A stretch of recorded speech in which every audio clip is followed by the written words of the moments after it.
সম্মানিত দর্শক শ্রোতা, ই ভিসা নিয়ে জনমনে একটা দারুণ বিভ্রান্তির সৃষ্টি হয়েছে।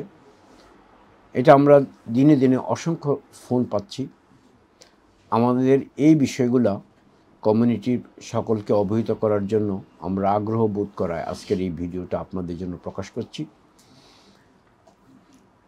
একটা বিষয় আপনাদের মনে রাখা দরকার যে এই দেশে একটা এক এক সময়ে ইমিগ্রেশন অফিসগুলো এক এক ধরনের চিন্তা করে, তাদের মাথার মধ্যে ভূত চাপ এক একটা করে, আর এক এক সময় এক একটা প্রবলেম আমরা ফেস করি, আমাদের জনগণ, আমাদের ক্লায়েন্টরা, সম্মানিত ক্লায়েন্টরা ফেস করে।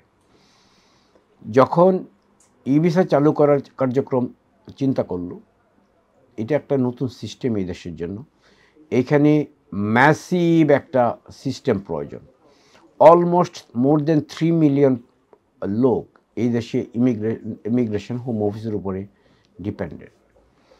এখন এইসব বিষয়গুলো মাথা রেখে যেই সিস্টেমগুলো চালু করা দরকার ছিল, হোম অফিস ঠিক ওইভাবে অত বিগার স্কোপ নিয়ে, বিগার স্পেস নিয়ে এই জিনিসটা চালু করতে পারেনি। তাতে বিভিন্ন সময় আমরা যখন ই ভিসার জন্য বিভিন্ন ফর্ম আপলোড করতে গিয়েছি, ওখানেও প্রবলেম হয়েছে। এই বিষয় নিয়ে পার্লামেন্টে কথা হয়েছে।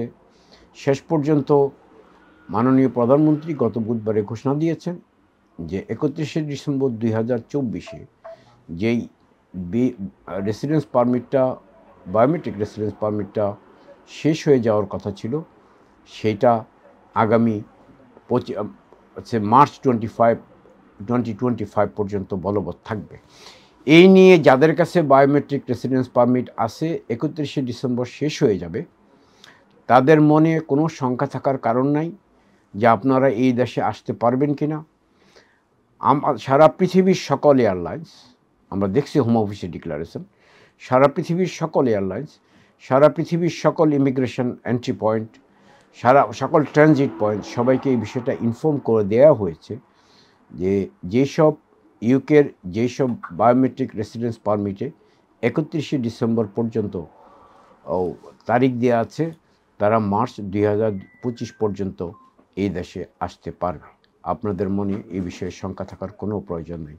আর যারা এখন ই ভিসাতে লক করতে পারছেন, তাদেরও চিন্তার কিছু নাই। আপনারা একইভাবে ই ভিসা দিয়েও আসতে পারবেন, বায়োমেট্রিক রেসিডেন্স পারমিট যে কার্ডটা আছে সেটা দিয়েও আসতে পারবেন। আপনাদের জন্য দুইটাই কার্যকরী হবে।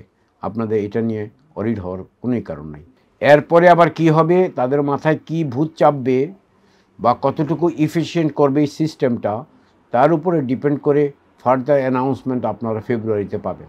ফেব্রুয়ারি পর্যন্ত অপেক্ষা করেন, এর মাঝে ফার্দার কোনো অ্যানাউন্সমেন্ট আসে কি না আমরা দেখি। আলোতে থাকুন, ফোকাসে থাকুন, হাত রাখুন প্রজন্মের হাতে।